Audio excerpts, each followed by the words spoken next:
Before the break, I was just saying to you that, it's a very lovely book. It looks green, it looks sustainable. This is, of course, a continuation of the work that you started in Green 1. Take us through what is different in Green 2. I know that you're looking at issues of, broad-based Black economic empowerment, sustainability development, the importance of sustainability for SMMEs. What can anyone who's involved in business be expecting from Green 2? Well, I wrote Green 1 about 5 years ago, and as we know, the world has changed dramatically since then. We've seen economic issues, the social issues, and of course environmental issues. And for any businessman, it's very important that they're aware of what's going on around them. And of course, all of these areas have changed dramatically over time. So what I wrote in Green 1 was certainly very relevant at the time. But I think it was important that we updated the book to bring Green 2 and to give better information around it. Also, I wrote Green 1 myself. What we decided to do with Green 2 was to invite experts from about 30 different organizations to come and pick up the important chapters and to give their views on these things. So it wasn't just coming from me as an accountant. So, of course, a more collaborative effort, I suppose. When one talks about sustainability, and you were talking about keeping up with changes and innovation, what would you define as sustainability beyond the obvious, beyond profitability, for example? Well, I think at the end of the day, for the country, for the world, for companies, it's about staying alive or staying in business over time. And that's really what it's all about.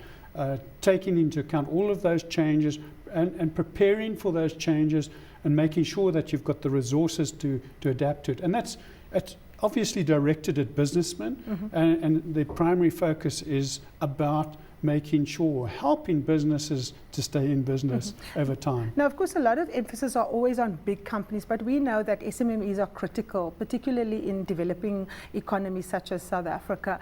I've seen a chapter here dealing with sustainability, particularly for small and medium-term enterprises. What are the key lessons that Green 2 speaks to in terms of sustainability for this kind of enterprise? Well, it's really the same for small or large businesses.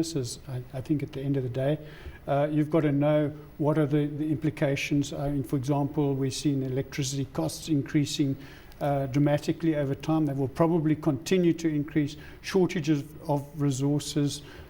Also, many of those small businesses feed into large businesses. So large businesses are being made more accountable for what they're doing, and it begins to cascade down into the smaller businesses. So they must be aware of what is happening, otherwise they too could go out of business. Now, of course, one very big aspect that everyone needs to get their heads around is, of course, the question of broad-based Black economic empowerment. Some companies do better than others. We know that recent scorecards are coming out, painting a very diverse picture in terms of how we're doing. How does Green 2 equip the average, CEO or senior manager within a business to deal with this important policy process in South Africa? Yeah, unfortunately, in this country, we see BEE as a compliance thing, and you tick the box. But fundamentally, it's about the future of the company. It's about its human capital and about its intellectual capital. So if you're going to stay in business, you need to have strategies that enable you to be there. In South Africa, 80% of our population is Black. You cannot focus only on the white people in this country. We've got to develop the country. The wealth has to be spread more evenly across all the population groups, and we've got to develop those people to be able to enable companies to go forward. So it's actually a strategic imperative. And unfortunately, it's often seen, as I say, as a compliance thing. But companies need to embrace it and see the benefits of doing it as they go forward. And of course, that will add to the long-term sustainability that you were speaking